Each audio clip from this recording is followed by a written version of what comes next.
So I've just done a thing. I've upgraded from my Fanatec Formula One esports room all the way up to the amazing, the fantastic Moza FSR. Yes, it included changed my wheelbase from the Fanatec V25 Elite to the Moza R9, but this wheel is unbelievable compared to what I had before. It's night and day. Oh, look, there's my face in reflection. Brother, I want that.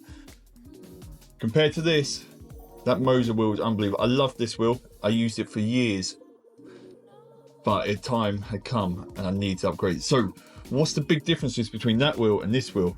Well, first of all, it's very obvious to see. The Moza wheel has a lovely screen on it. Great screen, really clear quality, programmable with 15 different screens, so I know what I want and I can choose what I want. The Fanatec just had this rev bar and gear. The buttons, everything on the Fanatec, I love the Fanatec for where my buttons were. Everything was within, I mean, I don't use these ones, but all the buttons I used were within lovely reach. I even got little stickers made for it, so everything was there. However, with the Fanatec, there are so many different buttons, I could lose track with what I want. Oh, I can't get it with my face. I've got the buttons up here, down here, 5 rotary knobs, the little analog sticks, and there's even brake biased and diff adjuster up here. Obviously, they are all programmable, so I can change it to whatever I want. Now, some of the big differences between these are obviously the things noted. The back of it, the back of the Moza and the back of the Fanatec, they both come with a quick release system, but as you can see, the Moza has twin clutch carbon fiber paddles. The Fanatec just has single aluminium paddles. Both quick releases are great, however I am much preferring the Moza quick release over the Fanatec. Multiple reasons. It's a lot easier to snap on, as you can see, and you don't need a security screw. One thing I do prefer over the Fanatec compared to what I had on the Moza is the Fanatec had the Alcantara grips, and inside these grips there's little rumble motors.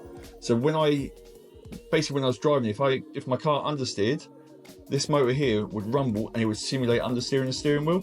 So I knew when I was on the edge of all grip. The Moza does not have that, sadly, but it does have really nice, luxurious, perforated leather grips.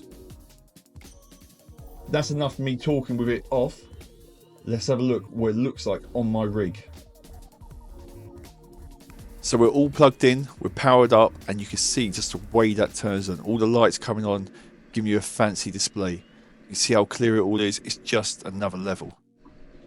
So in game, you can see how clear this is. I mean, the angle's not the best on the GoPro, but you can see me driving around. You can see the rev bar lighting up. You can see the dashboard clearly give me full instructions, full details, everything I need to know.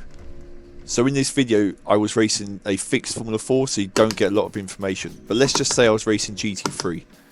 On the left-hand side, it tells me all my fuel usage, how much fuel I got left, so I can work that out. See the blue square? That's my ABS. The red square is traction control, and the green square is another option, traction control.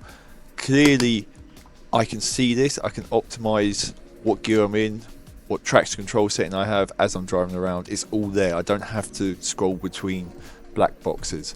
It also gives me my lap times, if I'm up, if I'm down. Now, it's new to me. I don't know how often I'm going to use the screen, look at it, but the novelty factor and the fact it's there is just amazing. It's all I really wanted. So here you can see my sim setup. It's not as tidy as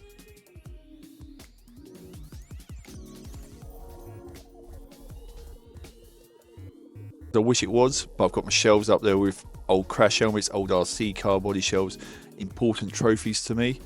You can see the Moza R9 base and my custom gloves. On the left you could just make out a button box I've made myself, which now I don't really need because I've got the FSR. Fanatec V3 pedals, one of the best pedals on the game. You can't get better. The rumble motors on it, so I know when I've got traction or when I've locked up my brakes. I am still using a heavily modified XR Racing seat, which is essentially just a play seat, that is bolted to my desk, so it's rock solid. Yes, it eliminates the fact that it's a fold-up chair, but I don't need it, and I have the room, so it's there. On the floor, you can see my Fanatec V2.5, which has been replaced. There's my wooden blocks. They need tidying up. Headset on the left, and that's my sim setup. I'm so happy with the Moza. So what are some of the specs on the Moza FSR wheel? Well, it comes into price range at 650 quid. I got mine secondhand, absolute steal, 300 quid. It does come with a 4.3 inch screen, which is fully customizable. On the Moza Pithouse system, it's got 15 screens to choose from. Each one is massively different. All the lighting you can change into whatever order, whatever colors you want them to be. It has obviously customable RPM lights, shift indicators, the whole lot. It's absolute solid, proper carbon fiber base plate. Is there anything I'd change to it? Not yet, but potentially I'll probably change the grips. So thank you for watching. I know it's completely different to what I normally do, but if my sim stuff is of interest to you, let me know. I can make more. Also, don't forget to check out Kira's channel. Me and him have been reviewing so many wheels recently. So once again, thanks for watching.